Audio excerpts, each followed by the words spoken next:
네, 반갑습니다. 한 주간도 편안하셨으리라 믿습니다.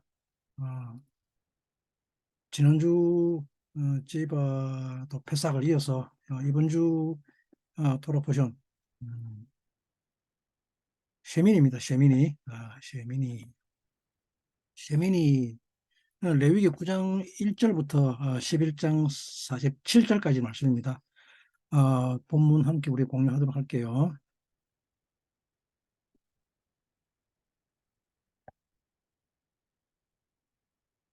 네, 제8일에 모세가 아론과 그 아들들과 이스라엘 장로들을 불러다가 말씀하고 있죠.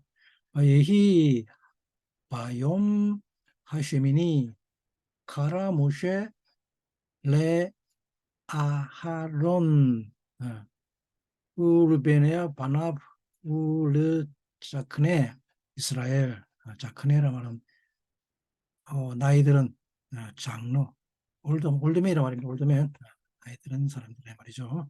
그래서 장로들이라고 합니다. 장로. 음. 이렇게 이번 주는 이렇게 세미니에서 이제 다음 주 이제 타즈리아 또는 메쪼라로 나아가는 주간이 한 주간인데 타즈리아라는 말은 잉태하다 말이에요. 잉태하다. 그리고 메쪼라라는 말은 나병이라는 말인데 레위기 12장 1절 다음 주 토라 본문이죠. 13장 59절 말씀입니다. 근데 이번 주에 다룰 세민이라는 말은 8일째라는 8일째 그리고 타즈리아 잉태하다. 내가 잉태하여 남자아이를 낳았을 때라고 12장 1절에 기록하고 있습니다. 그리고 메조라는 나병이 걸렸을 때라고 합니다. 어, 그 이번 주 토라에서는 셰미니 토라에서는 제사 드리는 법을 상세하게 가르쳐 줍니다. 저번 주와 지지난주에 짜브와 패삭에서 이 제사 드리는 무엇이 제사인지를 우리가 배웠죠. 그리고 그 제사 중에서 특히 패삭에 먹는 맞자에 대해서 배웠습니다. 그죠? 맞자. 패삭 주님이죠. 어린 양씨에 히브리어 맞자라는 말은 무교병이라는 뜻 외에도 명사로서는 맞자지만 무교병이지만 동사로서는 맞자 그러면 찾았다라는 뜻입니다. 찾았다. 이것이 피엘 동사로 나타나면 그는 반드시 나타난다는 의미가 되겠죠. 찾아진다. 그죠? 누군가는 어린아이들이 누군가는 이 맞자, 즉 패삭을 반드시 찾아내기 때문에 반드시라고 합니다. 그죠? 이것이 우리의 기억의 영역을 다루는 소재라고 했죠. 맞자는 소재에서 기인합니다. 그래서 이스라엘이 3천년이 지나는 동안 이 패삭을 지킵니다. 잊어버리지 않기 위해서. 잉태하다는 타저리아는 제라에서 나오는 단어입니다. 제라. 타브가 단어 앞에 전치되어 있기 때문에 미완료라는 말입니다. 2인칭 여성 행위죠. 그래서 너는 잉태할 것이라는 말입니다. 또는 내가 잉태할 때라는 뜻이죠. 제라는 여러분들도 아시다시피 씨라는 말입니다. 씨앗. 씨앗. 그래서 우리 주님의 별명이 제라입니다. 토라는 온통 이 제라에 대해서 말하고 있습니다. 무엇이 제라인지를 알려주고 있습니다. 그리고 또 토라의 말씀도 성경의 모든 말씀도 제라라고 하죠. 씨앗이라고. 타즈리아라는 말은 제라를 가지고 사역하는 것을 말하고 있습니다. 두 번째 자음에 요도가 있으니까 히필형 사역 동사라는 말입니다. 씨를 가지고 일한다는 말입니다. 네? 그래서 잉태라고 합니다. 사역한다고 하면 손으로 먹이는 일을 한다는 것이죠. 내가 그 손으로 내가 먹는 것이 아니라 내가 먹는 것을 사역이라고 하지 않습니다. 내가 먹는 것은 그냥 먹는 것입니다. 사역이란 다른 사람을 먹이는 행위죠. 그래서 씨를 가지고 사역을 합니다. 이 사역은 누가 합니까? 먹이는 일은 누가 합니까? 여자가 합니다. 여자. 네. 그래서 잉태라고 합니다. 이 사역 하는 것을 잉태한다고 합니다. 네가 잉태할 때 여자가 가장 위대할 때가 바로 이때입니다. 이것이 여자에게 가장 위대한 일입니다. 제라에서 생명이 나오게 하는 것입니다. 어, 타즈리아 메조라는 전부 시를 가지고 사용하는 것이기 때문에 여자의 영역입니다. 교회가 하는 일이라는 말입니다. 예.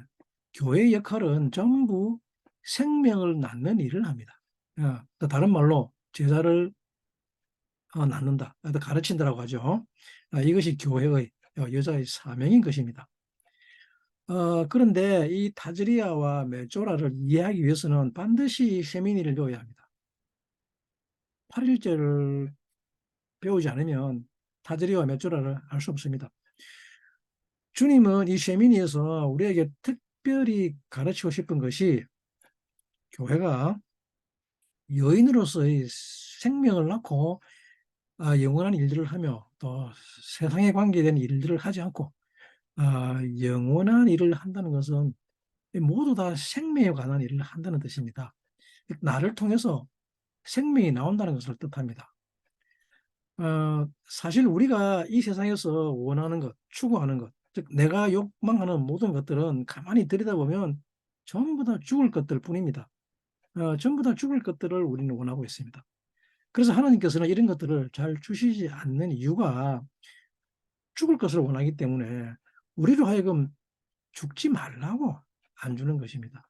예, 먹으면 죽을 게 뻔한데 어, 어느 부모가 그걸 주겠습니까? 어, 아무리 달라고 해도 안 줍니다. 그래서 우리가 영혼에 관한 것을 가지고 생명을 낳으면 영혼을 낳으면서 생명으로 가는 삶을 살기 위해서는 반드시 세미니를 배워야 하는 것입니다. 이 8일째 날, 8일째 날 안으로 들어가는 것을 알아야 한다는 말입니다. 이 세미니에서 하나님이 가르치고자 하는 것은 불입니다. 애쉬. 우리는 이 세미니에서 애쉬라고 하는 불에 대해서 배워야 합니다. 사람이 제일 배우기 어려운 것이 불입니다. 그래서 이 애쉬는 어린아이는 배울 수 없습니다. 그러나 어린아이 때는 물에 대해서 배워야 합니다. 어린아이들이 물을 참 좋아하죠. 물에서 물장구 치고 노는 거 매우 즐거워합니다. 물에만 들어가면 그렇게 즐거워하죠. 다들 어릴 때 자녀를 키워봐서 알겠지만 그 아이들이 그렇게 물에서 노는 걸 좋아하죠. 왜 그럴까요? 그것은 그들의 출신이 거기서부터이기 때문입니다. 예. 하지만 셰미니에서는 불을 배워야 합니다. 사람은 8째 날에 가야 비로소 불에 대해서 배울 수가 있습니다. 그래서 그리스도는 이 불과 관련이 있는 것입니다. 이것을 마태복음 3장 11절에 말씀하시기를 본문 함께 공유하도록 할게요.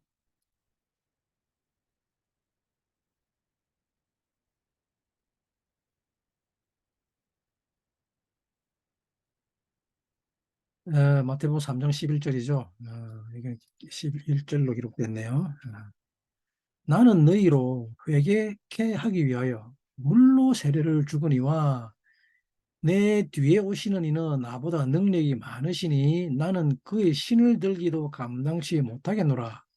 그는 성령과 불로 너희에게 세례를 주실 것이요라고 기록하였죠. 히브리어를 읽어드리겠습니다. 신약 성경이지만 히브리어를 읽어드리겠습니다. 아니 힌네 메타벨 렛캠 아마임 레티슈바 아크 하바 아하라이 하손 후 민메니 내 뒤에 오는 자란 말입니다. 아쉐르 카톤티 메쇼엣 엣 나알라 후 예사벨 엣캠 베루아크 하 코데시 우 바에시. 성령과 불로. 그죠? 근데 어떤 불이냐면 그 거룩한 불입니다. 그 거룩한, 우리 빠졌죠, 그죠? 그 거룩한 불입니다. 그 거룩한 불로 너희에게 세례를 줄 것이요라고 하고 있습니다. 아,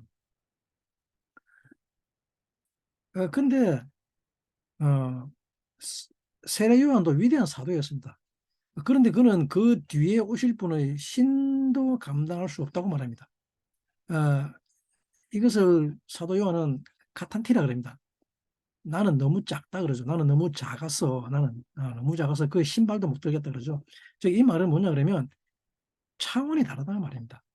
어, 다른 차원의 사역을 한다는 말입니다. 나는 물로 세례를 주는데 혹시 내 뒤에 오는 그분은 불로 너희에게 세례를 준다고 합니다. 그러면서 여기서 물로 세례를 해주는 것과 불로 세례를 주는 것의 차이를 우리가 알아야 할 것입니다. 이 둘의 차이는 과연 무엇입니까? 여러분들 다들 물 세례 받았잖아요. 그죠? 예. 여러분들은 이 쉐미니에서 주님이 주시는 불세례를 받게 되기를 간절히 축복합니다. 이 불세례는 반드시 받아야 합니다. 사람들이 이것을 요즘 말로 예배 중에 막 성령이 임한 것으로 이렇게 착각을 하는데 그것이 아니고 근데 사실 내려오는 것도 맞습니다. 내려오는 건 맞는데 이 모든 영적인 것들은 물리적으로 받지 않는다는 것입니다. 무엇으로 받는다? 믿음으로 받습니다. 이것을 가르치는 것은 모든 영적인 것들은 지식을 통해서 믿음으로 얻기 때문입니다. 여러분들이 가지고 있는 어떤 지식을 믿으면 그 지식에 대한 것을 믿으면 그 지식은 여러분들의 것이 됩니다. 이것을 받는다고 합니다. 구원에 대해서도 마찬가지입니다. 구원에 대한 지식이 있어서 그것을 믿고 구원을 받습니다. 근데 구원이 무엇인지도 모르는데 구원을 받았다? 있을 수 없는 일이죠. 예, 우리는 결코 모르는 것을 우리가 가질 수가 없습니다. 취할 수가 없습니다. 모르는 것을 누가 주면 그것을 누가 줘도 그냥 버려버립니다. 왜? 가치를 모르니 뭐야 이거라고 하면서 던져버립니다. 그렇지 않습니까? 그래서 그에게 구원이 왔다. 어떤 사람에게 구원이 임했다는 것은 바로 이것을 이루는 말입니다. 그런데 구원이 여러분들에게 임하면 어떻게 여러분들에게 내려옵니까? 예배 중에 갑자기 쿵 하고 여러분들이 내려옵니까? 어, 그래서 여러분들이 불로 세례를 받는다는 것은 그것에 대한 지식을 가지면 불이 무엇인지를 알게 되면 그때 그것에 대한 세례, 즉 불세례를 받았다고 하는 것입니다. 사람들이 이 불세례를 받지 못하는 것은 불세례에 대한 지식이 없기 때문입니다. 불로 세례받는다는 것이 도무지 무엇인지 모르기 때문입니다. 즉 불에 대한 지식이 없다는 말이죠. 네, 오늘 쉐미니에서 이 불에 대한 것을 알아가는, 배워가는, 취하는 시간 되시기를 바랍니다. 하나님이 우리들에게 가르치고자 하는 것이 바로 이 불입니다. 불을 안다는 것은 여덟째 날 안에 있는 것이기 때문에 결코 쉽지가 않습니다. 우리가 알아야 반드시 배워야 할 것이 바로 이 물과 불입니다. 물과 불의 가장 큰 차이점은 사람은 태어날 때부터 물 속에서 태어납니다. 네, 물에서 그 생명을 시작합니다. 이 물이 생명을 시작하게 합니다. 이것은 물리적인 생명이든지 영적인 생명이든지 이것은 틀림없는 사실입니다.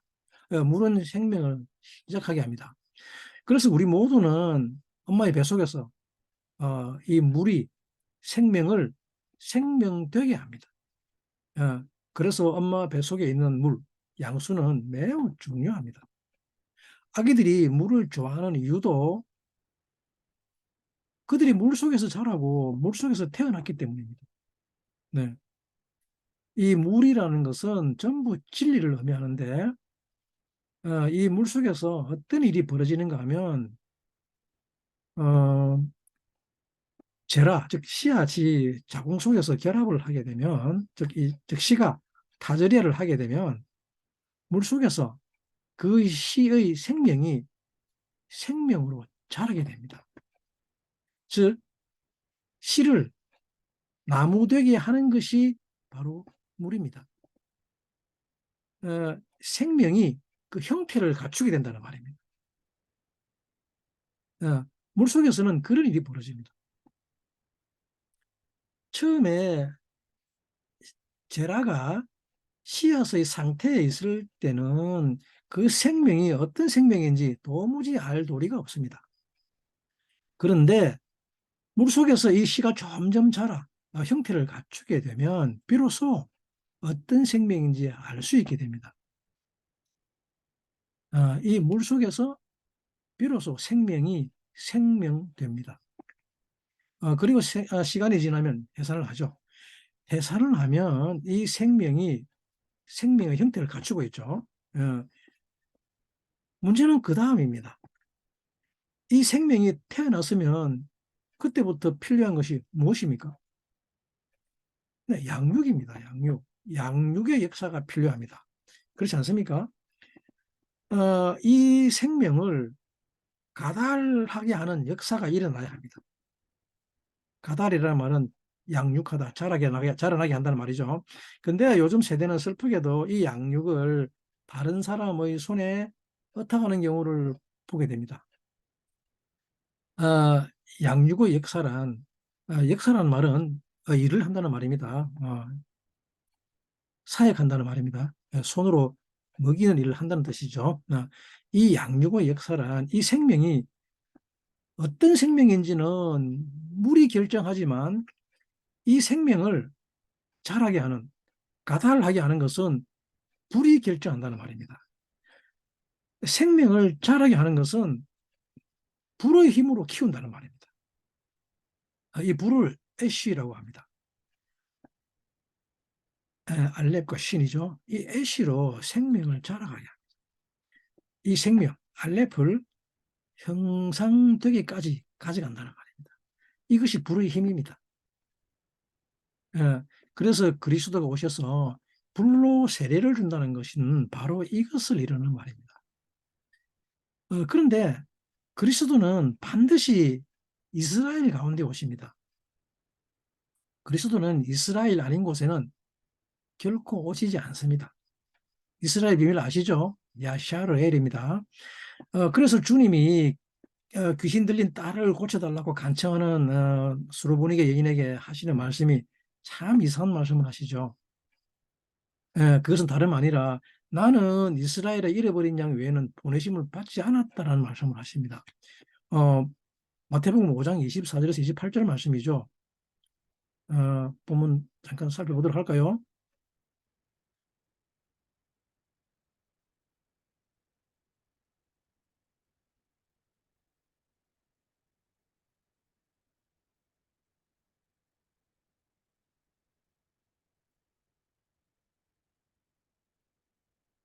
예수께서 대답하여 가라사대 나는 이스라엘 집의 잃어버린 양 외에는 다른 데로 보내심을 받지 아니하였노라 하신대 여자가 가로되 와서 예수께 절하며 가로되 주여 저를 도우소서 대답하여 가라사대 자녀의 떡을 취하여 개들에게 던짐이 마땅치 아니하니라 여자가 가로되 주여 올소이다마는 개들도 제 주인의 상에서 떨어진 부스러기를 먹나이다 하니 이에 예수께서 대답하여 가라사대 여자야 네 믿음이 크도다 네 소원대로 되리라 하시니 그 시로부터 그의 딸이 나으니라.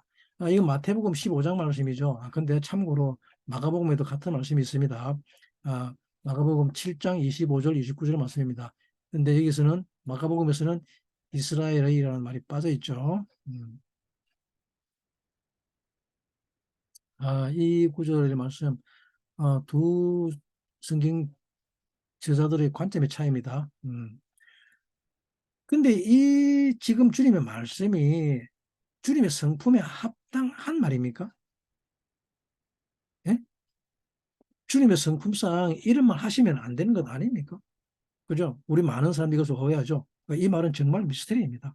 그렇죠? 이것이 바로 가달의 비밀입니다. 어, 주님이 오신 것은 불로 세례를 주기 위해서 오셨는데 이스라엘이란 이미 해산한 아이라는 말입니다. 뱃속에 있는 자들이 아니라 이미 나온 자들입니다. 음. 그런데 이 여자, 즉 수로보니게 여인은 헬라 여자입니다. 예, 마가복음 7장 26절에 기록되어 있죠. 마태복음은 그냥 가나안 여자라고 했지만 결국 뭡니까? 이 수르보니게 여인은 이방 여자라는 말입니다. 아직 남았다 안 남았다? 아직 해산 안 했다는 말이죠. 이스라엘이란 하나님이 아들들로 나타난 자들을 이루는 말입니다. 그래서 주님이 불로 세례를 주기 위해서 오셨다는 말은 주님은 다름 아니라 이스라엘을 양육하기 위해서 오셨다는 말입니다. 그런데 이방 여자 수르보니게 여인은 이스라엘이 아니기 때문에 아직 시의 상태이기 때문에 이 씨가 이스라엘로 나와야지 내가 불로 세례를 줄 수 있다는 말이에요. 이것이 그리스도의 역할입니다. 메시아, 즉 기름 부음을 받았다는 말의 뜻은 이스라엘의 왕으로 세움 받았다는 말입니다. 그러면 그의 백성은 이스라엘이 그의 백성입니다. 다른 백성은 아닙니다. 그래서 세례 요한이 왜 그리스도의 일을 예비하는가 하면 이 씨앗이 싹을 트게 하는 역할을 하는 것입니다. 물 가운데서. 그래서 세례 요한은 물로 세례를 주는 것입니다. 진리라는 물로 계속해서 진리를 선포하면서 회개하라고 합니다. 나오라고 합니다. 그래서 이 씨를 싹 틔우게 하고 해산할 수 있도록 합니다. 그 후에라야 그리스도가 오셔서 불로 세례를 주는 것입니다. 이것이 애쉬입니다. 우리 모두는 변화되기를 간절히 소망합니다. 예, 우리 모두는 변화되기를 정말 소망하죠. 여러분 모두 새롭게 변화되기 바라지 않습니까? 그런데 우리가 토라를 배우다 보면 내가 조금은 변화된 것처럼 느낄 때가 있죠. 그런데 이 변화된 것 같은 것이 또 어느 날 보면 말짱 도루 묵일 때가 있죠. 왜 이렇게 변화되기가 어려울까요? 그것은 다름 아니라 저나 여러분들이 변화에 대한 정확한 지식이 없기 때문입니다. 어, 진짜 변화는, 즉 많은 사람들이 생각하는 변화는 이전과 전혀 다른 삶의 태도, 즉 행동이라고 생각하죠. 이렇게 우리의 행동, 즉 액션의 영역이 바뀌는 것을 변화라고 생각합니다. 그리고 그 행동, 삶의 패턴이 바뀌지 않으면 또 거기서 또 절망하죠. 그리고 사람들은 비난하죠. 지까지 빌 수 있어? 하는 짓이라고는 어, 등등등. 어, 그리고 그 개인, 바드인 그는 스스로는 거기서 주저앉아 절망감을 느끼고 갑니다. 나는 왜 항상 이 모양이야? 어, 그러나 성경이 말하는 변화는 그런 것을 말하는 것이 아닙니다. 어, 로마서 12장 1절, 2절 살펴보도록 하겠습니다. 함께 본문 살펴보도록 할게요. 로마서 12장 1절입니다.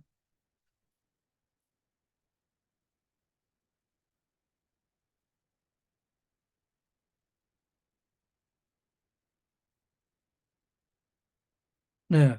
그러므로 형제들아 내가 하나님의 자비하심으로 너희를 권하노니 너희 몸을 하나님이 기뻐하시는 거룩한 산제물로 드리라. 이는 너희가 드리는 영적 예배니라. 너희는 이 세대를 본받지 말고 오직 마음을 새롭게 함으로 변화를 받아 하나님의 선하시고 기뻐하시고 온전하신 뜻이 무엇인지 분별하도록 하라. 무엇이라고 합니까? 마음을 새롭게 하라고 하죠. 마음을 새롭게 함으로 변화를 받으러 갑니다. 그러면 변화는 마음을 새롭게 하지 않으면 변화된다는 말입니까? 안 된다는 말입니까? 안 된다는 말입니다. 키가 어디 있습니까? 마음을 새롭게 하는 것에 변화의 키가 있는 것이죠. 이것이 변화의 핵심입니다. 즉 변화는 어떻게 이루어지는가 하면 첫 번째로 마음을 새롭게 하는 것입니다. 그리고 나면 그 후에 두 번째로 변화가 따라오죠. 많은 사람들은 자기의 행동이 바뀌었으면 변화되었다고 합니다. 변화된 줄로 압니다. 그런데 실제로 변화는 마음을 새롭게 하는 것입니다. 내 삶과 행동의 변화는 토라에서 다루지 않습니다. 왜냐하면 마음을 새롭게 하지 않고는 사람에 대한 변화는 있을 수 없기 때문입니다. 예, 삶과 행동의 변화는 마음을 새롭게 한 후에 나타나는 2차적 특성이기 때문입니다. 그런데 마음은 새롭게 하지 않고 행동의 변화, 즉 삶의 변화를 바란다? 있을 수 없는 일이죠. 이것을 성경은 뭐라고 합니까? 외식이라고 합니다. 위선이라고 합니다. 변화는 다름 아니라 그냥 마음을 새롭게 하는 것입니다. 이것을 제사라고 지난주에 말씀드렸죠.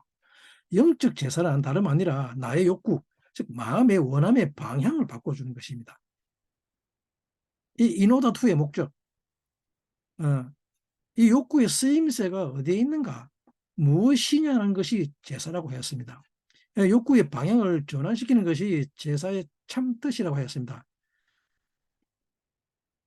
이전까지는 몰랐지만 이제 이게 그것이구나. 어, 이제는 자기 존재의 목적을 깨닫고, 즉 존재의 목적, 욕구의 방향을 전환하는 것을 지식이 새롭게 되었다라고 합니다. 이것을 마음이 새롭게 변화를 받았다라고 하는 것입니다. 그리고 골로새서 3장 10절에 사도 바울이 말씀하시기를, 어, 골로새서 3장 10절 말씀 함께 공유하도록 할게요.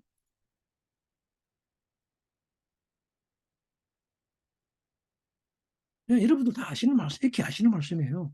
새 사람을 입었으니 이는 자기를 창조하신 이의 형상을 따라 지식에까지 새롭게 하심을 입은 자니라 라고 기록하고 있습니다. 새 사람, 즉 변화된 사람이란 말이죠. 예, 변화된 사람은 어떤 사람이라고요? 지식에까지 새롭게 하심을 입은 자라 그럽니다. 어떤 지식? 하나님의 형상에 따라. 예, 이것을 새 사람이라고 합니다. 음,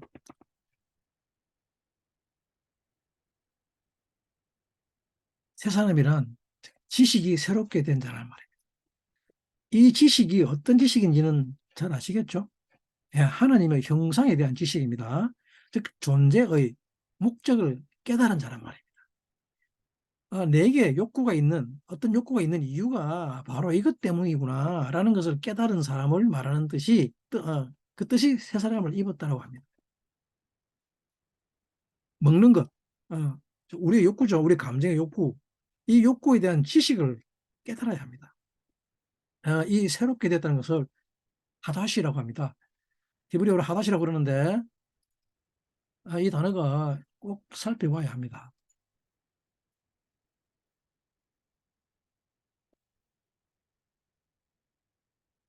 네, 히브리어로 하다시를 새롭게 되었다고 합니다. 하다시를 새롭게 되었다고 하는데, 예, 이 단어의 뜻은, 이 단어 중에 하다시의 다시는 싹입니다. 싹. 새로운 싹입니다. 예, 스프롯입니다. 스프롯. 근데 어떤 싹이냐? 어떤 순이냐? 새 생명이죠. 생명의 새순입니다. 음, 이것을 하다시라고 합니다. 근데 그 싹이라는 다시의 다시는 다시는 형상의 문으로 들어간다는 말이에요. 새순이란 언제 새순이 나오느냐 그러면 형상을 향한 문으로 들어갔을 때 그때 새순이 나온다는 거예요. 이것은 놀라운 말씀이 아닐 수 없습니다. 우리가 이 달렛의 비밀을 모르면 어, 정말 어려움이 많습니다. 새롭게 되기 위해서는 반드시 문으로 들어가야 합니다. 어, 이 문으로 들어가야만이 새로운 싹이 나옵니다. 종속이라는 말이죠. 문이라는 말은 어떤 문 안으로 들어간다면 거기에 종속되는 것을 말합니다. 즉 형상의 문으로 들어가다는 말이 새롭게 된다는 말이에요. 사람이 행동과 삶이 변화되기 위해서는 먼저 문으로 들어가야 합니다. 그래서 주님은 내가 곧 문이다라고 말씀하시죠. 당신을 뭐라고 말씀하십니까? 나는 양의 문이라는 거죠. 예. 크리스천들의 간증, 이 간증은 삶과 행동의 변화가 간증이 되어서는 안 됩니다.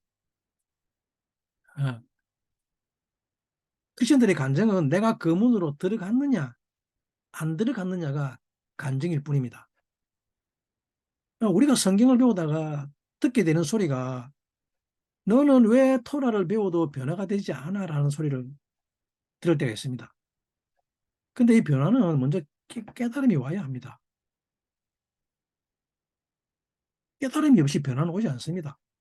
토라는 우리에게 이 깨달음을 주기 위해서 기록되었습니다. 그래서 히브리어 토라를 인스트럭션이라고 합니다. 가르침, 또 안내서라고 합니다.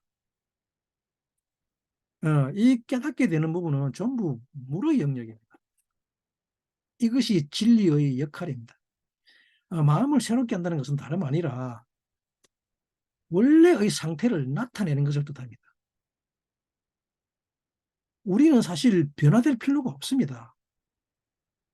예, 원래의 상태가 나타난다는 것은 씨앗이 가지고 있는 본질, 즉 사과나무면 사과나무의 본성이 나타나는 것을 말하죠. 네, 우리가 변화에 실패하는 것이 바로 자꾸 나를 어딘가로 보내려고 한다는 것입니다. 지금의 내가 아닌 다른 나로. 되고 싶은 나를 설정 내지 상정해 놓고 그것이 되려고 발버둥 치죠. 변화는 그렇게 된 것 아닙니다. 어, 씨에서 사과나무가 나오는 것은 그 안에 원래 있는 것이 나오는 것입니다. 어, 사과씨는 사과나무가 나타나게끔 되어 있습니다. 결정되어 있다는 말입니다. 그래서 나타나야 할 것을 나타나게 하는 것, 그것이 새롭게 되는 것입니다. 깨달음이란 내가 나타나야 할 것이 무엇인지를 아는 것입니다. 즉 내가 되어야 할 것을 아는 것, 원래의 나, 캐뎀에서부터 정해져 있는 나는 이것이구나라는 것을 하나님이 알려주시면 내가 그것을 위해 이 땅에 왔구나라고 하면서 그냥 그것이 나타나면 됩니다. 예. 하나님의 아들은 전부 나타납니다. 네.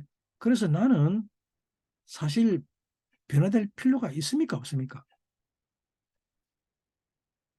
네? 없습니다. 그냥 나타나기만 하면 됩니다. 원래의 나로. 예. 여러분 모두 이 변화시키려는 고역에서 벗어나게 되기를 축복합니다.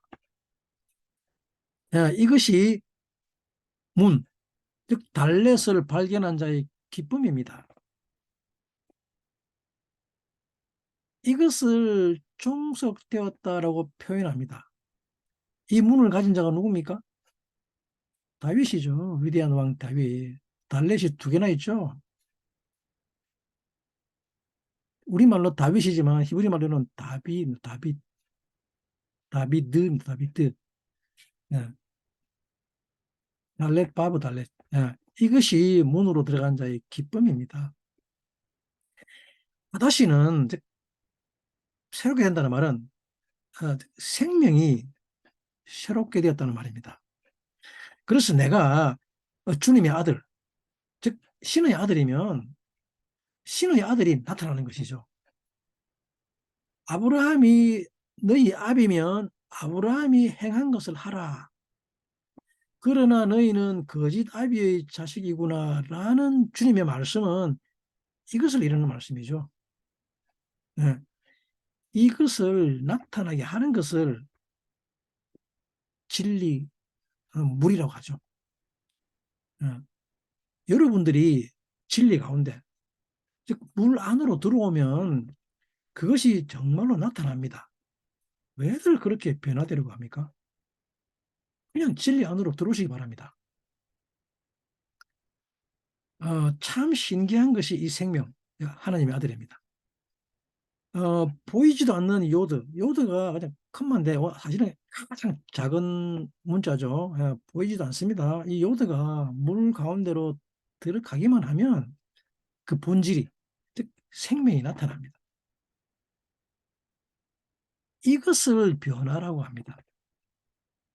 예, 새롭게 된다고 합니다. 오늘 토라 셰미니의 가장 큰 특징이 레위기 5장 9절에서 말씀하시기를 잠깐만요.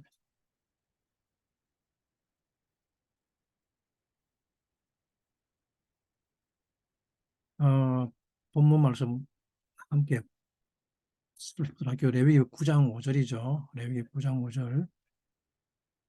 네.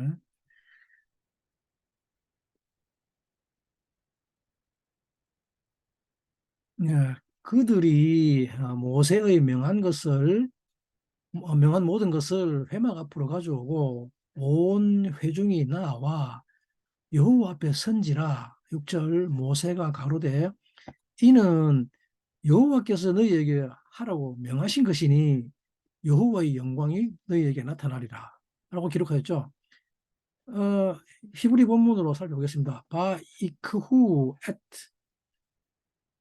아쉘 찌바 모셰 엘 푸네 오헬 모에드 바이크레브 콜 하에다 바얌두 레푸네 야외 바요메르 모셰 제 하다바르 아셰르 찌바 아도나이 타아수 바예라 엘레켐 케보드 야외 카보드 야외 여호와 영광이 너희들에게 나타났다 그러죠. 네?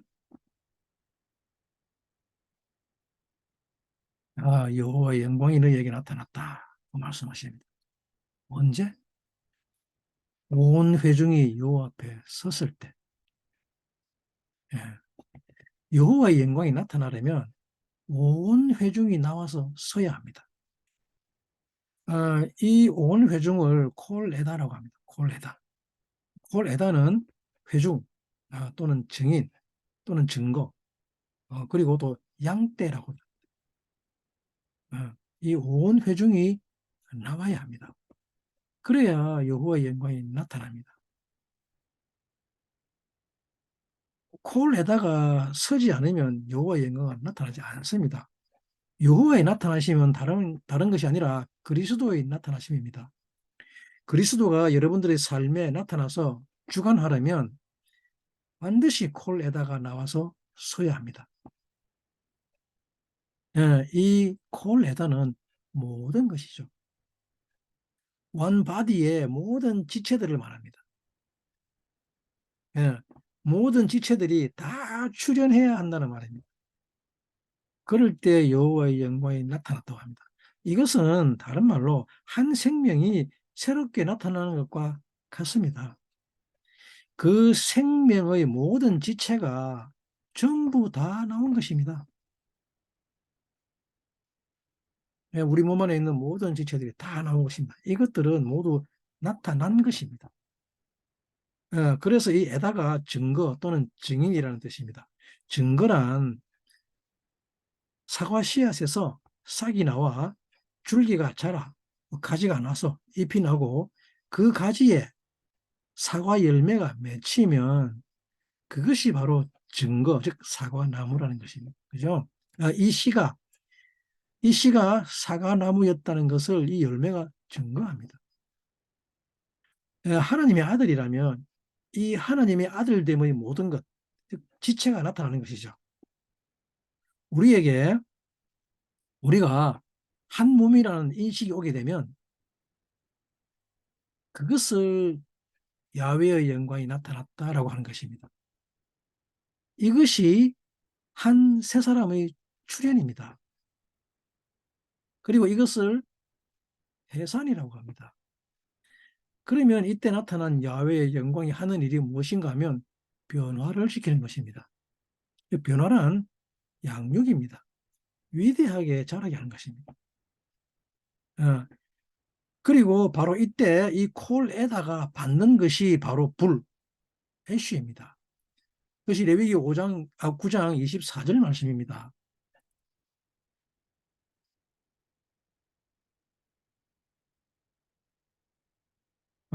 레위기 9장 24절 말씀, 우리 본문 살펴보도록 할게요.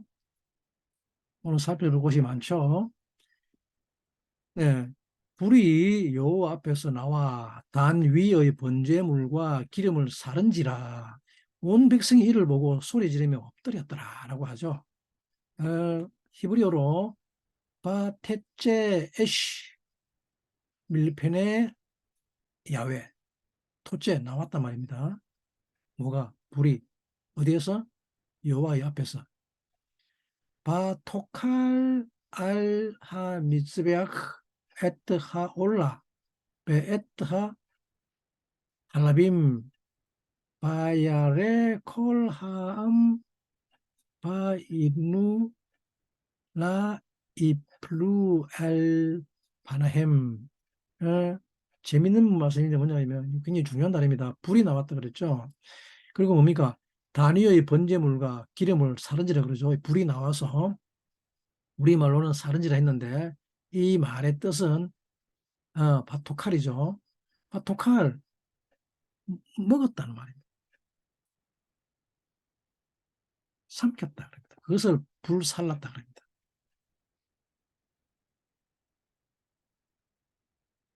우리가 이 히브리 언어의 함축적이고 복합적인 그 말을 우리가 잘 알아야 됩니다. 불이 여호와 앞에 나와서 무엇을 먹었답니까? 제단 위의 번제물과 기름을 먹었다고 합니다. 그리고 온 백성들이 이것을 보고 놀라 소리 지르며 엎드렸다라고 기록하죠. 이 불이 콜에다를 자라게 합니다. 그러나 물의 상태에서는 우리는 어떠한 변화도 할 수가 없습니다. 물에서는 원래의 나의 상태를 알 수 있을 뿐입니다. 예, 많은 사람들이 이 물의 상태에서 우리가 원하는 그리스도의 형상을 가지려고 발버둥칩니다. 그렇게 변화되려고 애를 씁니다. 그렇기 때문에 제사가 안 드려지는 것입니다. 물의 상태는 하나님의 품 안에입니다. 즉 무조건적 사랑의 상태와 같습니다. 이 상태는 아버지와 아들의 사랑입니다. 이것을 패밀리 러브라고 하죠. 가족 간의 사랑은 오히려 매우 쉽습니다. 물론 가끔 티격태격 다투기도 하지만 그냥 물처럼 흘러가죠. 자연스러운 것이죠. 그런데 물속에서는 그냥 나를 아는 것이 필요할 뿐입니다. 그러나 크면 그 다음에 하는 일이 무엇입니까? 양육입니다. 양육. 이 양육을 하기 위해서는 불이 필요합니다. 해산을 하게 되면 내가 누군지를 알게 되었죠. 내가 이스라엘이라는 것을 알았습니다. 그러면 그 다음에 할 일은 무엇입니까? 신부가 되는 것이죠. 네? 신부. 이 불은 다름 아니라 남녀 간의 사랑입니다. 그래서 뜨겁습니다. 어떤 사람들이 그러죠. 그러면 엄마 아빠를 사랑하면 안 됩니까? 라는 분이 있는데, 이 질문에는 함정이 있죠. 엄마 아빠를 사랑하면 안 되는 것이 아니라, 엄마 아빠와의 사랑은, 패밀리 러브는 물의 사랑이라는 거죠. 물의 사랑.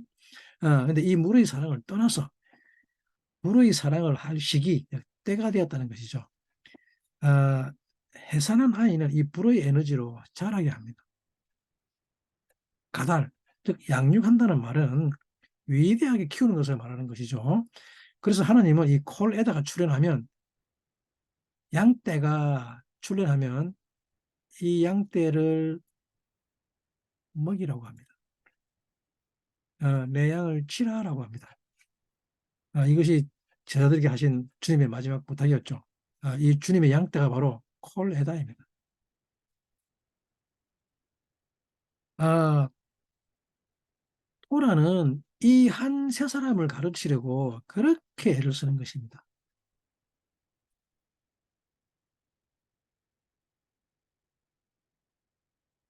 어, 콜에다를 가지게 되면 야훼의 영광이 나타나며 또 불을 받게 됩니다. 그리고 이 불의 힘, 에너지로 양떼를 먹이도록 되어 있습니다. 먹는 것이란 불이 소화하는 것입니다. 예, 컨슘한다 그러죠. 예, 그래서 야훼의 또 다른 이름이 소멸하는 불입니다. 에시아칼라입니다. 예, 우리말로 이것을 사르는 불이라 그러죠. 소멸하는 불. 이것을 먹는다라고 합니다. 이 양떼를 먹이는 것이 레위기 11장의 정결법입니다. 코셰법입니다. 코셰법. 이 불은 먼저 그 생명이 어떤 생명인지를 알고 결정되어야 그것에 따라 불이 나오는 것이죠. 어떤 생명인가에 따라서 나오는 불이 다르다는 말이죠. 그래서 하나님은 우리에게 먼저 이기적 자아가 아니라 이타적인 하나님의 생명이심을 알게 하는 것입니다. 그래야 하나님의 불을 우리에게 줄 수가 있습니다. 바로 이 불로 양떼를 먹일 수 있게 됩니다. 레위기 11장 41절 말씀에 땅에 기어다니는 것은 짐승은 가증한 것이 먹지 못할지니라고 말씀합니다. 드디어 먹는 개념이 등장합니다. 이 먹는 것은 전부 불의 역할이죠. 불이 사른다고 합니다. 이 먹는 것을 말한다고요? 네, 아칼입니다. 아칼. 먹는다는 아칼은 그 뜻이 먹어서 뭐 하려고요? 하나님의 신성을, 성품을 삶에 적용하는 것을 훈련하는 것입니다. 이때 신성을 훈련할 에너지가 나옵니다. 그리고 자라게 하죠. 자라게 하다는 뜻의 가달은 위대하게 한다는 뜻입니다. 어, 전부 다 프로의 역할입니다. 그런데 주님은 또 뭐랍니까? 당신을 먹고 마시게 하죠. 마시고 먹게 하죠. 예? 먹는 것에는 마시는 역할도 있다는 뜻이죠. 마신다는 것을 히브리어로 샤타라고 합니다. 사타라는 말은 다섯째 날을 에너지로 바꾸는 것입니다. 다섯째 날. 물 속에서 태어났지만 우리 속에는 계속해서 물을 필요로 합니다.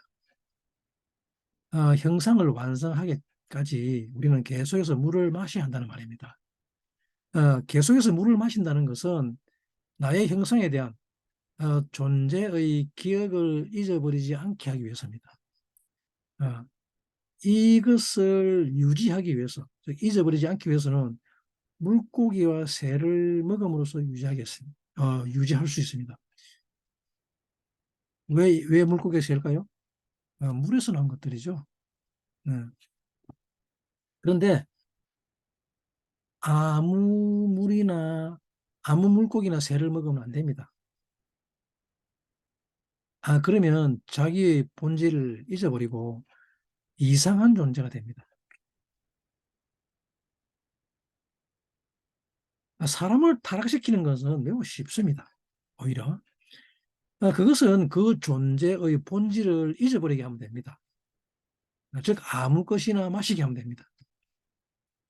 이것이 레위기 10장의 나답과 아비후의 이야기죠. 다른 불에 의해서 죽는 사건입니다. 그리고 후에 하나님이 모세와 아론에게서 설명하면서 제사장이 나에게 나올 때는 포도주와 독주를 마시지 말라고 하는 이유입니다. 예, 이렇게 마시는 영역, 물의 영역을 터치를 하시죠. 예, 아무거나 마시게 되면 내가 어떤 존재인지를 잊어버리게 되기 때문입니다. 이 영역은 거룩의 영역입니다. 예, 다섯째 날은 전부 거룩의 영역입니다. 즉 제사장은 그래서 이 거룩한 것과 속된 것을 구별할 줄 알아야 합니다. 예, 제사장이 구별하는 거룩한 것과 속된 것의 차이가 무엇인가 하면 정한 것을 타호르라고 합니다. 타호르. 이 다섯째 날의 거룩은 물의 영역이며 정한 것은 불의 영역이기 때문입니다. 어, 정결케 하기 위해서는 무엇이 필요합니까? 불입니다. 불.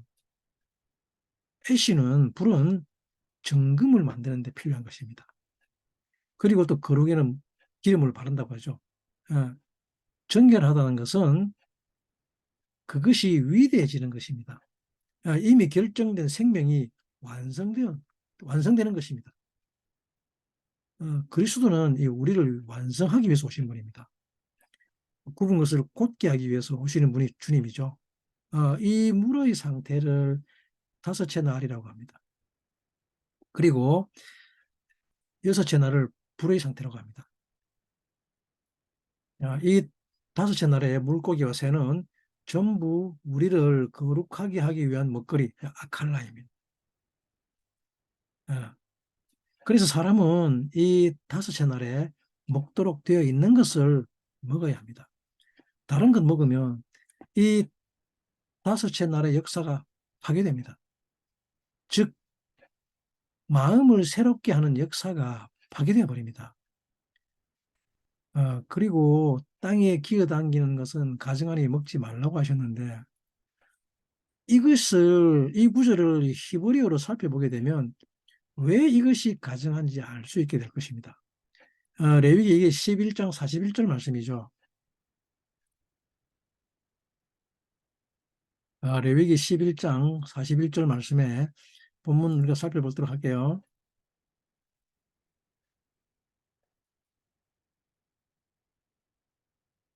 레위기 11장 41절 땅에 기어다니는 짐승은 가증한 것이니 먹지 못할지니라고 하죠. 베콜하 쇼레츠 하쇼레츠 알하 아레츠 쉐케츠 우로 예아켈 쉐레츠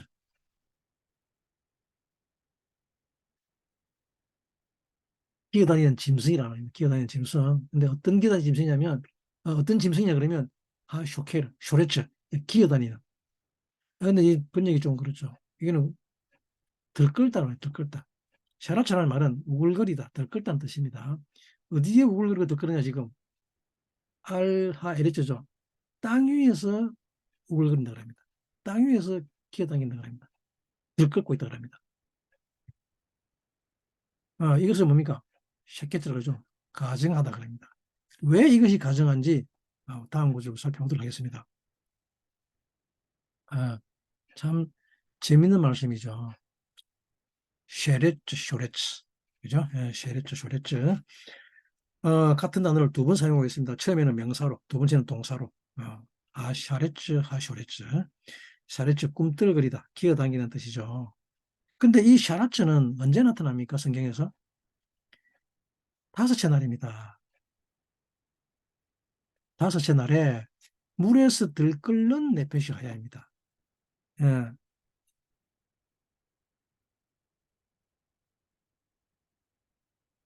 창세기 1장 21절 말씀이죠. 창세기 1장 21절 말씀 우리 본문 잠깐 살펴보도록 하겠습니다.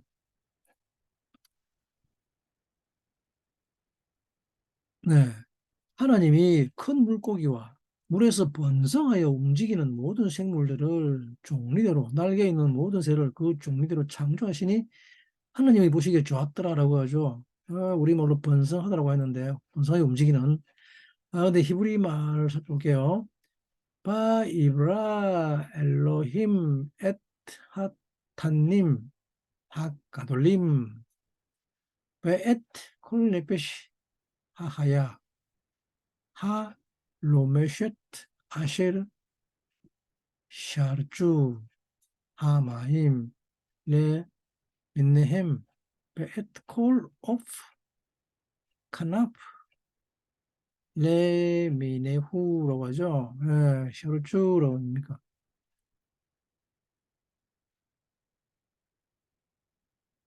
들끓는 번성하는. 음. 어디에서 어디에서 들끓습니까? 하마임. 물에서 들끓는 거죠. 물에서. 예? 예. 그런데 오늘 먹지 말라는 그는 레위기 11장에서는 어디서 들끓는다고 합니까? 땅입니다. 땅. 알하 아레츠. 어, 들끓는 장소가 틀리죠. 물이라는 마임은 우리의 진리입니다. 우리의 혼의 영역입니다. 이것들은 혼의 영역에서 들끓어야 하는 것입니다. 그런데 창세기 1장 41절 이것이 어디서 들끓습니까? 레위기 1장 11장 41절에서 에레츠입니다. 에레츠. 샤라츠라는 말은 형상에 대한 갈망입니다. 원함입니다. 무엇이 되고자 꿈틀꿈틀한다는 말입니다. 욕구의 상태로 나왔다는 말입니다. 응? 이제 이것은 샤카브만 하면 바로 나타납니다. 눕기만 하면 바로 모습을 드러내버립니다. 이 갈망하는 것은 혼의 영역, 즉 물에서 들끓어야 하는 것이지 나오면 안 됩니다. 그런데 이것을 실제의 영역에서 액션, 행동을 하게 되면 샤카브 해버리면 여러분들의 그리스도를 갈망함이 마음의 영역이 아닌 혼의 영역이 아니라 액션의 몸의 행동의 영역에 나타나면 어떤 일이 벌어질까요? 미치게 되죠. 왜? 나타나지 말아야 할 것이 나타나든가 이상한 것이 나타났기 때문입니다. 그리스도는 액션의 영역이 아니라 혼의 영역입니다. 이것은 영혼의 영역이지 막 눈에 드러나는 행위의 영역이 아니라는 말입니다. 드러나면 큰일 납니다.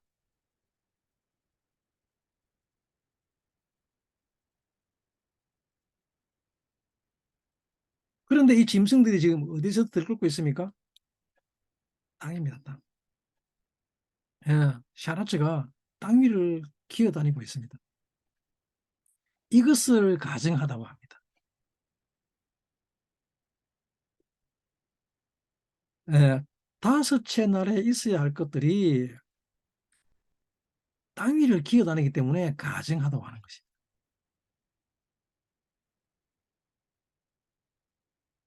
이 땅에 있는 샤라츠를 먹지 말라고 합니다. 즉 그리스도를 행위의 영역에서 닮으려고 나타내려고 하지 말라는 뜻입니다. 이 그리스도를 행위의 영역에서 나타내려는 것을 성경은 뭐라고 합니까? 외식이라고 합니다. 먼저 마음을 새롭게 하라고 합니다. 깨달음의 영역에서 가득해야 합니다.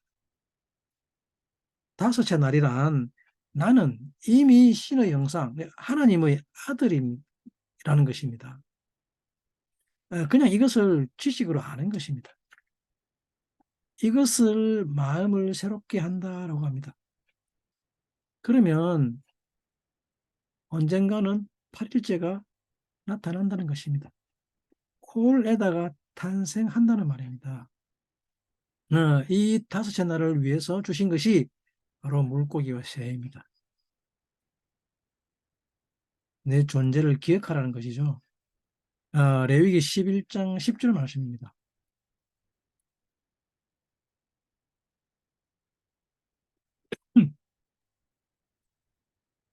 레위기 11장 10절 말씀 본문 함께 살피도록 할게요.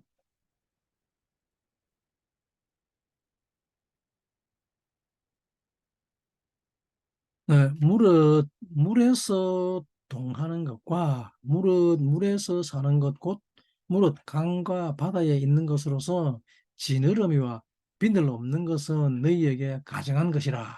네, 베콜 아쉐르 에인 로 시나페르 시나피르 베 카쇼카셋 바야밈 우 반할림 메콜 쉐레츠 하마임 우 미콜 네페시 하하야 아쉐르 바마임 셰케츠 햄 라켐 라고 기록하죠. 지느러미를 샤나피르라고 합니다. 그리고 비늘 없는 것은 비늘이란 말은 카시케셰트입니다. 카시케셰트를 비늘이라고 하죠. 예, 지느러미와 비늘이 없는 것은 가정 먹지 말라. 가정하도록 한다. 가정. 어, 이 물고기가 진짜 물고기가 아니라는 것을 아셔야 합니다. 물론 실제를 가지고 설명을 합니다. 그래서 물고기에는 지느러미가 있어야 합니다. 지느러미, 세나피르라고 하죠. 세나피르가 있는 물고기를 먹어라. 즉 다섯째 날은 평가가 있는 날입니다.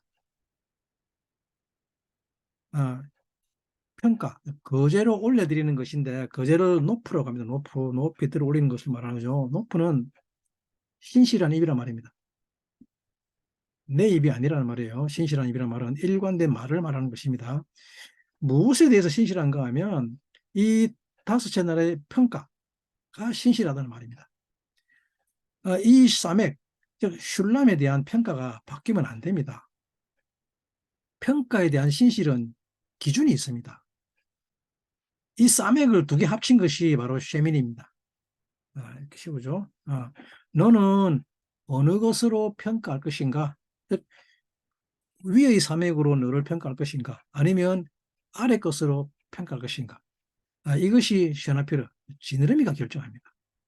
어, 너는 다른 말로 너는 네 삶에 대해서 어떤 평가를 가지고 있느냐는 뜻입니다. 이 평가가 물속에서의 방향을 결정하는 것이 지느러미이기 때문입니다. 그래서 이것이 없는 물고기를 먹으면 안 되는 가정한 것입니다. 너는 이 땅에 잠깐 머물다 가는 곳이냐, 이 땅은 너에게 이 땅은 잠시 머물다 가는 곳이냐, 아니면 네가 누리는 곳이냐, 너에게 이 땅은 너의 전부냐, 아니면 너에게 올라가 있느냐, 즉 번져가 있느냐, 이것에 대해서 신실하게 말하는 것입니다. 그때에 비로소 마음을 새롭게 하는 것이 사라지지 않습니다. 잊어버리지 않게 됩니다. 그리고 또 물고기에게 있어야 할 것이 하나 더 있지요. 예, 비늘입니다. 비늘을 캐시테랍니다. 이 캐시테는 어디서 등장하던 단어입니까? 애굽에 있던 것들입니다. 애굽. 예, 히브리인들이 패삭하기 전에 파라오를 위해서 벽돌을 굽기 위해서 들에서 줍던 그 집입니다. 집을 캐슈라 합니다. 예, 이 비늘이라는 캐시테는 너에게 형상에 대한 소망이 있는가라는 뜻입니다. 어떤 소망이냐 그러면 어떤 형상에 대한 소망이냐면 에하드의 소망이 있습니다. 에하드. 즉 완바디에 대한 개념이 있는가라는 것입니다. 비늘이 없다는 말은 이 형상에 대한 관점과 소망이 없음을 뜻합니다. 자기만 바라보는, 즉 단독만 바라보는 것이 비늘이 없는 것입니다. 자기가 하나라는 말입니다. 예. 네 소망이 십자가에, 즉 완성에 있지 않다는 것입니다. 그래서 물고기는 이 지느러미와 비늘 둘 다 있는 것을 먹어야 합니다. 이것은 전부 물에서의 일입니다. 물고기는 마음을 새롭게 하는 영역입니다. 즉 진리의 영역에서의 일이죠. 이 평가가 신실할 때 내가 누구인지 드러나게 됩니다. 영적인 세계는 내가 누군가에 따라 그것이 실제로 나타납니다. 이 다섯째 날이 제대로 작동하지 않으면 사람은 자기를 괴물로 만들어 버립니다. 사람도 아닌 것이 짐승도 아닌 이상한 존재가 드러나게 됩니다. 자기가 생각하는 자기의 모습을 전부 다 합친 것을 뭐라 합니까? 괴물이라고 하죠. 예, 그렇게 마음을 새롭게 변화하고 나면 드디어 고기 먹는 날이 오죠. 예, 우리가 이 물고기와 새 먹는 것하고 고기 먹는 것하고는 어, 하늘과 땅 차이죠. 다들 고기 먹는 거 좋아하죠. 그 맛, 이 고기 먹는 맛은 그 맛이 정확하게 기억됩니다. 어, 확실한 에너지를 공급합니다. 이 고기는 홍수 이후에 먹으라고 하기 때문에 뭐 많은 비평학자들이 이것이 기록이 잘못됐네 만에 그런 말들이 많죠. 신학자들이 홍수 이후에 고기를 먹으라 했기 때문에 그러면 홍수 이전 사람들은 전부 채식주의자였단 말입니까? 그 말이 아니죠. 홍수 이전에 전부 다 인류들이 채소만 먹었나요? 그 뜻이 아닙니다. 홍수 이전에는 고기를 먹지 않습니다. 아니, 엄마 뱃속에서 어떻게 고기를 먹을 수 있습니까? 그렇지 않습니까? 홍수 이전이란 즉 내가 어떤 존재인가를 다루고 있습니다. 홍수 이전에는 사람의 생각이 타락을 합니다. 사람의 마샤브, 즉 생각이 타락을 합니다. 그래서 사람의 마음에 문제가 생긴 것입니다. 생각하는 것이 어려서부터 악하다고 하죠. 그래서 홍수 이전에는 고기를 먹지 않습니다. 그러나 홍수 이후에는 두 번째 스테이지입니다. 그래서 홍수 이전에는 물로 심판하는 것입니다. 진리를 바로 세우는 것입니다. 전부 다 물속으로 집어넣어 버립니다. 그렇게 물속에서 정체성을 확실하게 한 후에 그 물에서 나온 자들이 변화를 받습니다. 노아와 그 식구들 8이란 한 세 사람입니다. 즉 셰미니까지 온 자들이라는 말입니다. 그래서 8식구입니다. 이렇게 엄마 뱃속에서 나온 자들은 변화를 받습니다. 엄마 뱃속에서 나와야 양육을 받을 수가 있습니다. 그렇기 위해서는 이 양육을 받기 위해서는 불이 필요합니다. 그리고 이때부터 드디어 고기를 먹으라고 합니다. 원래 고기를 안 먹었다는 것이 아니라 그때는 고기 먹을 때가 아니었다는 것이죠. 고기는 먹을 때가 있다는 뜻입니다. 막 태어난 아이에게 고기 구워주는 부모 있습니까? 없지요? 그렇습니다. 음식은 때에 맞게 먹이는 것입니다. 사람도 그러는데 하물며 하나님이시겠습니까? 그리고 이 고기를 먹기 전에 우리는 이 받는 의지는 새를 먹어야 하는데 새는 오프입니다. 오프. 오프라는 말은 관점입니다. 우리의 눈이 보는 관점. 그리고 그 관점에 대한 말입니다. 마음을 새롭게 한다는 함은 우리 본 것에 대한 말을 새롭게 한다는 것입니다. 어, 다섯째 날에 이 새가 날아다니는데 마음속에 이상한 새가 날아다니면 정말 어지럽습니다. 그렇죠? 어, 이랬다 저랬다 왔다 갔다 아무 말이나 막 하고 돌아다니죠. 어, 가수 싸이가 이 노래 가사 정말 참 잘 쓴 것 같아요. 어, 그러다가 진짜 완전히 새되고 말죠. 예. 레위기 11장은 이 먹지 말아야 할 새를 알려주고 계십니다. 즉 내가 먹지 말아야 할 관점에 대해서 하지 말아야 할 말에 대해서 가르쳐 주십니다. 어떤 새를 먹으면 안 되는가 하면 그 중에서도 첫 번째가 독수리입니다. 독수리는 먹으면 안 됩니다. 독수리는 뇌쉐라고 하는데 어, 잠언 23장 5절 말씀에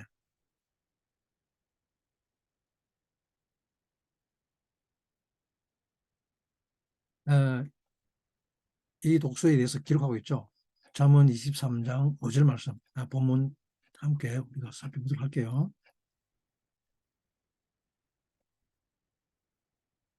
잠언 23장 5절 네가 어찌 허무한 것에 주목하겠느냐 정령이 재물은 날개를 내어 하늘에 나는 독수리처럼 날아가리라 라고 하였죠. 하타우프, 하타이프, 어, 케텝, 깨렙니다. 기록한 것과 말하는 거예요. 어, 에이네이카보,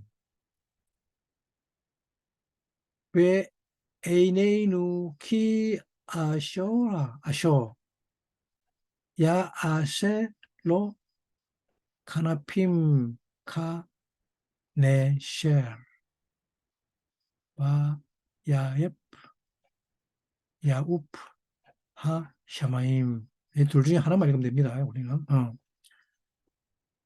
그죠? 뭐라 그럽니까?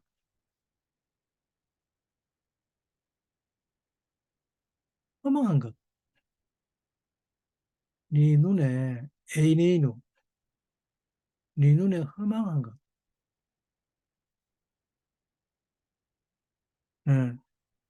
이 허망한 것을 독수리라고 합니다.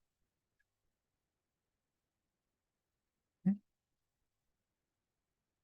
특히 그 중에서도 재물, 예, 재물에 대한 말씀을 하고 있습니다. 이것을 독수리를 먹는다고 하는 것입니다. 즉 재물은 독수리와 같이 허망한 것이니 이것을 먹지 말라고 합니다. 그리고 두 번째 먹지 말할 것이 무엇입니까? 솔개라고 하죠. 솔개를 페레스라고 합니다. 어, 사실 솔개라는 페레스와 독수리라는 네쉐르는 고대 히브리어여서 정확하게 그것이 어떤 새인지 번역하기는 매우 어려운 단어입니다. 사실은. 하지만 이 페레스는 어근이 파라스라고 하여 부수다, 쪼갠다는 의미에서 해석하다는 뜻으로도 사용하는 단어입니다. 음. 또한 이 파라스는 짐승들, 즉 굽이 있는 짐승을 말할 때 그 굽이라는 단어도 파라스입니다. 물로 쪼갰다 그러죠. 쪽발이라 그러죠.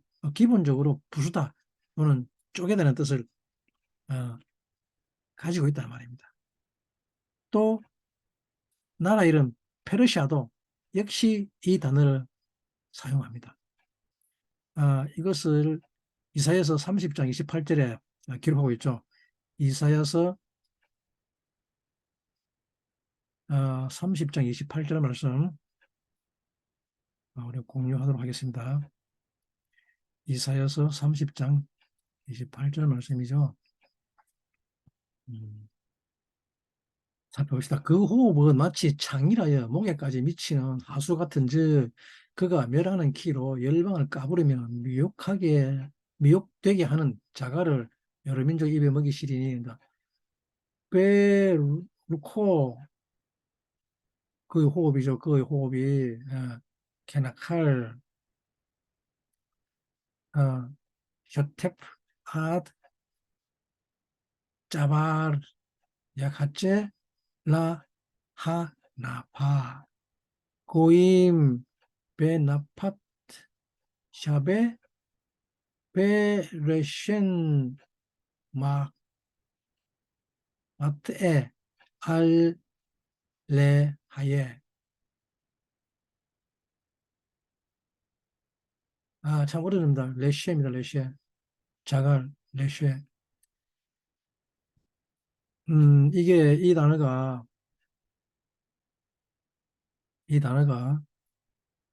솔개하고 무슨 연관이 있냐면, 솔개.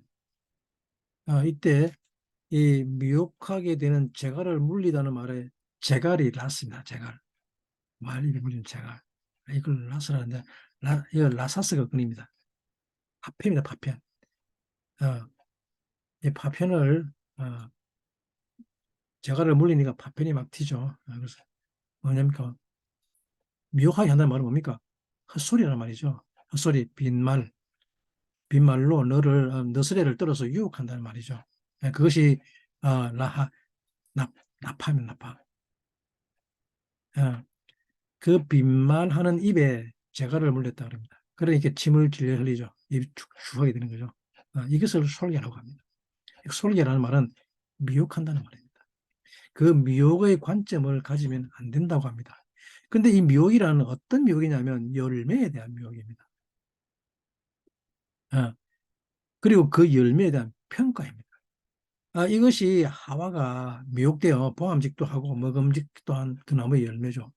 미혹이 되면 없는 열매도 있는 것처럼 보입니다. 예, 성경 어디에도 이 하와가 본 동산의 나무, 중앙의 나무에 열매라는 단어는 없습니다. 그냥 나무입니다. 근데 열매가 나왔죠. 없는 열매도 보입니다. 그리고 그것을 따먹습니다. 어, 없는 열매를 어떻게 따먹습니까? 이것을 갈망이라고 하죠. 이것을 미혹됐다고 합니다. 그리고 또 뭡니까? 물수리가 있죠. 물수리, 우리말에 응이라고 한다. 응이라는 이 단어는 오즈니아입니다. 오즈니아. 오즈니아라는 단어인데 잠언 7장 13절 말씀이죠. 잠언 7장 14절 말씀. 또 살펴볼게요. 오늘 살펴볼 게 많죠. 예? 어, 잠언 7장 13절 그 계집이 그를 붙잡고 입을 맞추며 부끄러움을 모르는 얼굴로 말하되라고 기록하고 있죠. 베헤 에즈카보 베나사크 입 맞추다 말입니다. 투힘 로 투힘 해 에자 히필 동사입니다. 파네하 그녀의 입 입을 맞춤이죠. 토마르 말하되 그에게 그래서 오즈네아입니다. 오즈네아.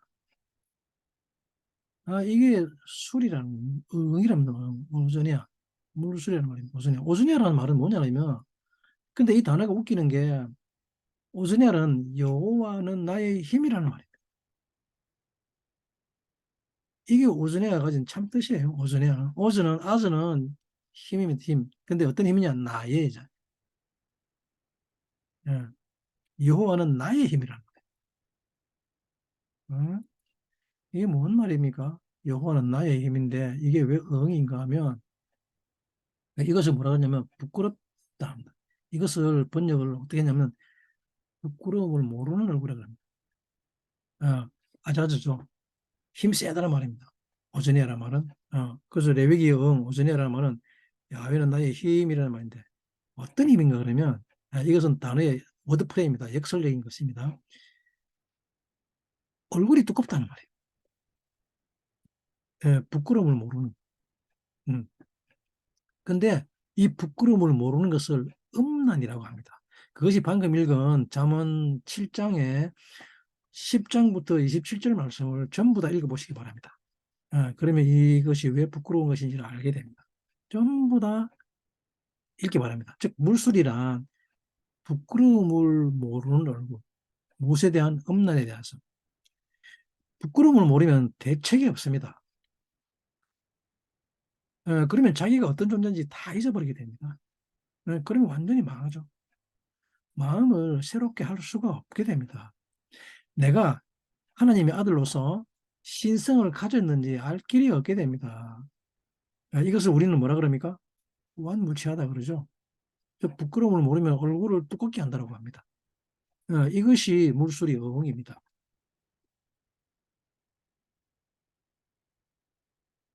결론입니다. 그래서 여러분들의 관점이 이런 물고기와 새를 먹으면 안 된다는 것을 가르치는 것이 셰민입니다.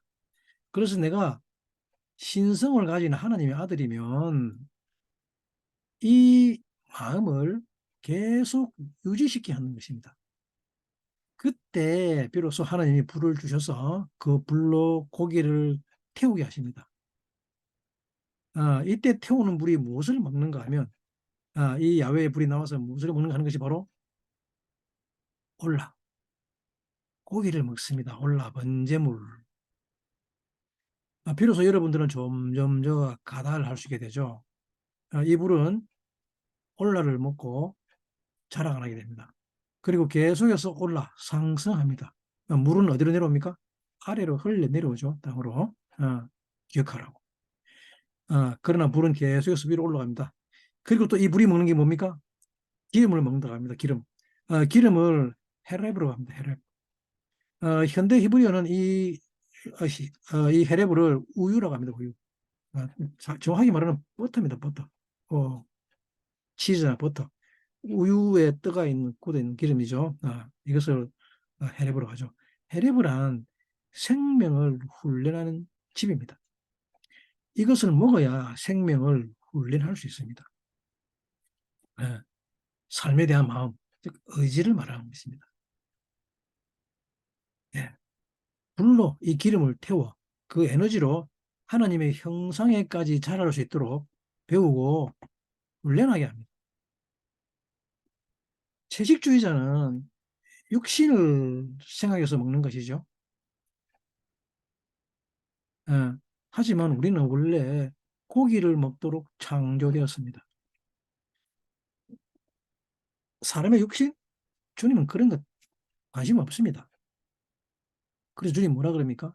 죽은 자는 죽은 자로 장사 지내게 하고 너희는 나를 따르라고 하신 말씀 잘 기억하시기 바랍니다.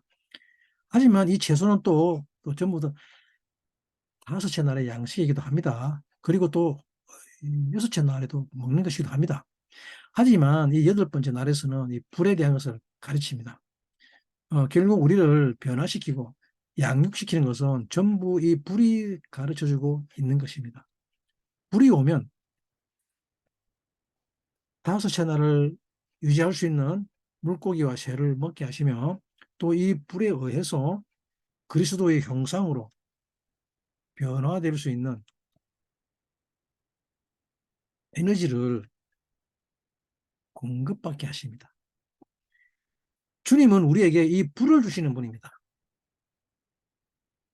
주님이 주시는 이 정결하게 하는 불로 모든 더러운 것, 속된 것들을 사르는 여러분들이 되시기를 간절히 바랍니다. 감사합니다.